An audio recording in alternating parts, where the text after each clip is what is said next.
সম্মানিত উপস্থিতি, আমরা যদি বিশ্বের শীর্ষ বিশ্ববিদ্যালয়ের সাথে আমাদের বিশ্ববিদ্যালয়গুলো তুলনা করি, আমাদের যে বর্তমান অবস্থা সেটা আমাদেরকে কিছুটা আশাহত করে। আমরা কিছুটা কষ্ট অনুভব করি। পৃথিবীর অন্যান্য বিশ্ববিদ্যালয় যেখানে 21 শতকের চ্যালেঞ্জ মোকাবেলার প্রস্তুতি গ্রহণ করছে, চতুর্থ শিল্প বিপ্লবের নেতৃত্ব দেওয়ার জন্য নিজেদেরকে তৈরি করছে, সেখানে আমরা সেই পুরনো সিস্টেমের মধ্যে আটকে আছি। পৃথিবীর অন্যান্য বিশ্ববিদ্যালয় ছাত্র সংসদগুলো পুরোপুরি শিক্ষার্থী কেন্দ্রিক এবং বিশ্ববিদ্যালয়ের সাংস্কৃতিক কার্যক্রম পরিচালনাই তাদের প্রধানতম এজেন্ডা। ছাত্র শিবির চায় আমাদের ছাত্র সংসদগুলো বৈচিত্র্যময় কর্মকাণ্ডের মাধ্যমে পুরো পৃথিবীর সামনে একটি মডেল স্টুডেন্ট ইউনিয়ন হিসেবে পরিণত হোক। আমরা বিশ্ববিদ্যালয়কে ক্ষমতা চর্চা কিংবা পেশিশক্তি প্রদর্শনের মঞ্চ নয়, বরং ইন্টেলেকচুয়াল হাবে পরিণত করতে চাই। সম্মানিত উপস্থিতি, আমাদের বিশ্ববিদ্যালয় যেন জ্ঞান চর্চা, গবেষণা এবং নিত্য নতুন জ্ঞান উৎপাদনের কেন্দ্রে পরিণত হতে পারে, সেজন্য আমাদের বৈপ্লবিক ভূমিকা রাখা জরুরি।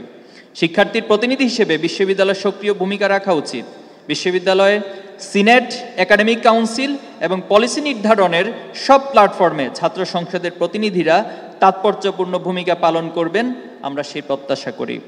ছাত্র শিবির মনে করে শিক্ষার্থী ওরিয়েন্টেড অ্যাক্টিভিজমের পাশাপাশি ছাত্র সংগঠনগুলোকে জাতীয় রাজনীতির সংকটকালীন মুহূর্তে এগিয়ে আসতে হবে। তারা কখনোই রাজনীতি বিমুখ হবে না। দেশের স্বাধীনতা সার্বভৌমত্ব রক্ষার প্রশ্নে এবং আধিপত্যবাদকে মোকাবিলায় ছাত্র সংসদের প্রতিনিধিরা সবসময় সজাগ থাকবে।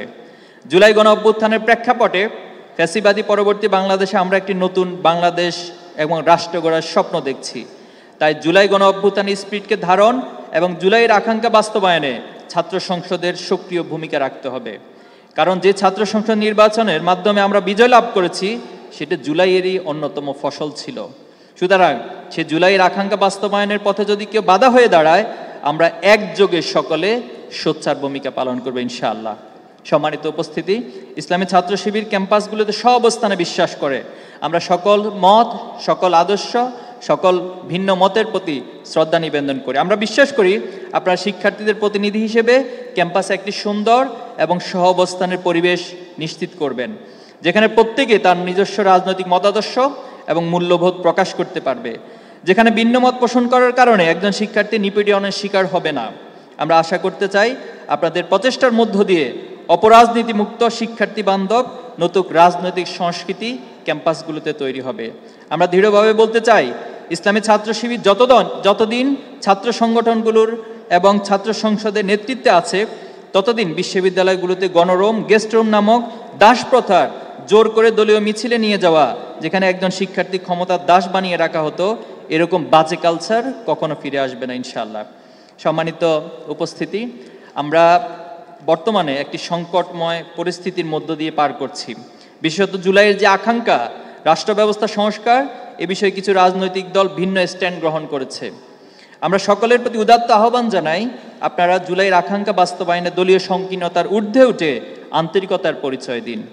অন্যথায় যে ছাত্র সমাজ জুলাই এনেছে, যে ছাত্র সমাজ জুলাইয়ের স্পিরিট বাস্তবায়ন নতুন জুলাই নিয়ে আসবে, আমরা জুলাইয়ের স্পিরিটে কাউকে নষ্ট করতে দিব না ইনশাআল্লাহ। আমরা জুলাই সনদ বাস্তবায়নে অনতিবিলম্বে গণভোট দেওয়ার জন্য সরকারের প্রতি আহ্বান জানাচ্ছি। যথাযথ প্রক্রিয়া অবলম্বন করে অবাধ, স্বচ্ছ, অংশগ্রহণমূলক ও গ্রহণযোগ্য নির্বাচনের পরিবেশ সৃষ্টির আহ্বান করছি। জুলাই পরবর্তী বাংলাদেশে অনেকগুলো সংস্কার কমিশন গঠন করা হলেও শিক্ষা সংস্কারের জন্য কোনো কমিশন গঠন করা হয়নি। এটি আমাদের জন্য খুবই দুর্ভাগ্য এবং লজ্জাজনক যে জুলাইয়ের আন্দোলন শুরু হয়েছে বিশ্ববিদ্যালয়ের ক্যাম্পাস থেকে, যে জুলাই আন্দোলন শুরু হয়েছে শিক্ষার্থীদের হাত ধরে, অথচ সে শিক্ষা এবং ক্যাম্পাসকে গুরুত্ব না দিয়ে শিক্ষা ব্যবস্থাকে সরকার যথাযথভাবে গুরুত্ব দিতে পারেনি। ছাত্র শিবিরের পক্ষ থেকে 30 দফা দাবি আমরা উত্থাপন করেছি।